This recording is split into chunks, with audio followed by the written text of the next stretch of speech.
Hey friends, welcome to the YouTube channel All About Electronics. So in this question, we've been given this circuit and we have been given that before the time t is equal to 0, this circuit is already in the steady state condition.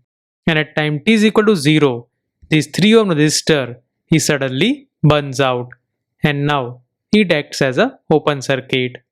So in this condition, we've been asked to find the current I of t that is flowing through this 2 ohm resistor. So let us find that. So here we have been given that before the time t is equal to 0, this circuit is already in the steady state condition. So we can say that just before the time t is equal to 0 or at time t is equal to 0 minus, this circuit is already in the steady state condition. And as you know, in the steady state condition, the capacitors acts as a open circuit. That means here, these 3 Faraday and the 2 Faraday capacitors will act as a open circuit.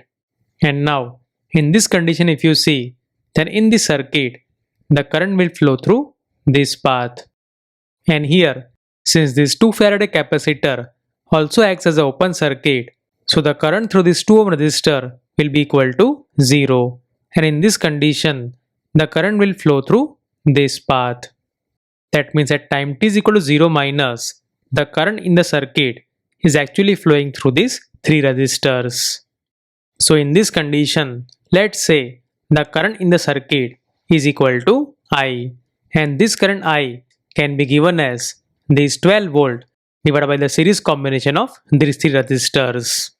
So that is equal to this 1 ohm plus 2 ohm plus 3 ohm, and that is equal to 2 ampere.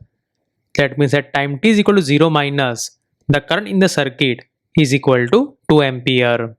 That means here, the voltage drop across this 2 ohm resistor will be equal to 2 ohm times 2 ampere. That is equal to 4 volt. And likewise, the drop across this 3 ohm resistor is equal to 3 ohm times 2 ampere. And that is equal to 6 volt. And here, since these two resistors are connected in the series connection, so we can say that the voltage at this node is equal to 4 volt plus 6 volt. That is equal to 10 volt. That means at time t is equal to 0 minus, the voltage at this node is equal to 10 volt. And in this condition, this same 10 volt voltage will also get distributed between these two capacitors. Because if we see this other path, then here this 10 volt is getting divided between the two capacitors. And here these two capacitors are connected in the series connection. So in this condition, we can say that the voltage across each capacitor can be found using the voltage divider rule. So in this condition, let's say the voltage across this 3 Faraday capacitor is equal to Vc1. So this Vc1 can be given as this 2 Farad divided by this 2 Farad plus 3 Farad times 10 volt, and that is equal to 4 volt. And here this Vc2 is equal to 10 volt minus Vc1, so that is equal to 6 volt. So we can say that here this Vc1 is equal to 4 volt while this Vc2 is equal to 6 volt. That means at time t is equal to 0 minus, these are the voltages across the two capacitors. And now at time t is equal to 0 plus, even if there is a change in the circuit, then also the capacitor opposes the instantaneous change in the voltage. That means at time t is equal to 0 plus also, the voltages across the capacitor will still remain the same. So now we have been given that at time t is equal to 0 plus, this 3 ohm resistor is getting burned, and now it acts as a open circuit. So now if you see, then now the current will flow through the different path. So now the one way the current will flow through this path, and the second is the current will flow through this path. So basically here we are interested in the path where the current is flowing through this 2 ohm resistor, or basically here we are interested in the current I of t. So this current can be easily found because here we know that the voltage across the capacitors will still remain the same.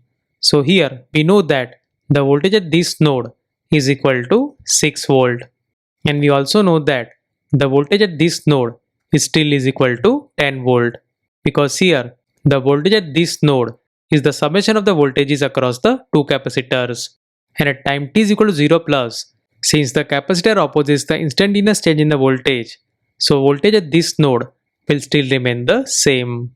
So now in this condition, this current can be given as this I of 0 plus, that is equal to this 10 volt minus 6 volt divided by the series combination of these two resistors, and that is equal to 2 ohm plus 2 ohm. So that is equal to 1 ampere.